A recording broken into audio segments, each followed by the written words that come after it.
அஸ்ஸலாமு அலைக்கும். இன்னைக்கு நம்ம ஹாஜரா கிரியேஷன்ல பண்ண போறது கிரீம் பன். பன் எப்படி பண்றதுன்னு பார்க்கலாம்.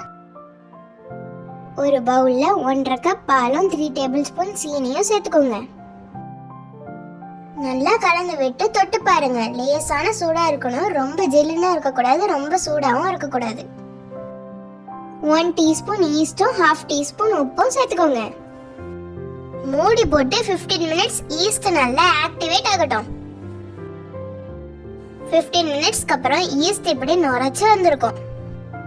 இப்படி வந்தா தான் ஈஸ்ட் ஆக்டிவேட் ஆயிடுச்சுன்னு அர்த்தம். அதுல ஒரு முட்டை 2 டேபிள் ஸ்பூன் ஆயில் சேர்த்து நல்லா பீட் பண்ணிக்கலாம்.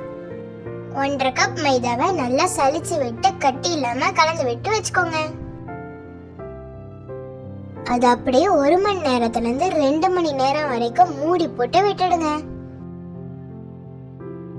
2 மணி நேரத்துக்கு அப்புறம் மாவு நல்லா இந்த பதத்துல இருக்கும். மாவு இந்த பதத்துல இருக்கணும். ஒரு பேன்ல பொரிக்க தேவையான அளவு எண்ணெய் சேர்த்துக்கோங்க. எண்ணெய் லேசா சூடா இருக்கணும். எண்ணெய் நல்லா சூடு வந்துடக்கூடாது. அதுல ஒரு குழிக்கரண்டியை விட்டு சூடானதோட அந்த குழிக்கரண்டியில மாவை விடுங்க. மேலே எண்ணெயை ஊத்தி 2 பக்கமும் ஸ்லோ டு மீடியம்லயே வச்சு பொரிச்சு எடுத்துக்கோங்க.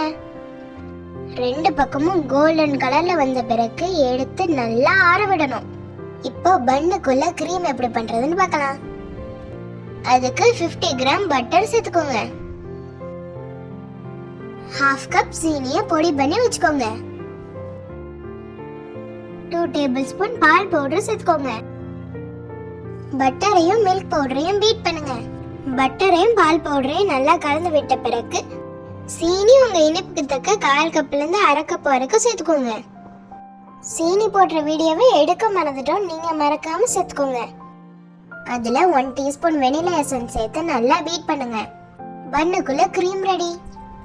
பன்னு 2ஆ கட் பண்ணி பாருங்க எவ்வளவு ஸ்பாஞ்சியா இருக்குன்னு. நாங்க சொல்ற அளவுல செஞ்சீங்கன்னா உங்களுக்கும் இந்த மாதிரி ஸ்பாஞ்சியா வரும். 2ஆ கட் பண்ண பன்னுல நடுவுல நம்ம செஞ்சு வச்சிருக்க கிரீமை அப்ளை பண்ணிக்கலாம். இதே போல எல்லா பன்லையும் அப்ளை பண்ணிக்கோங்க.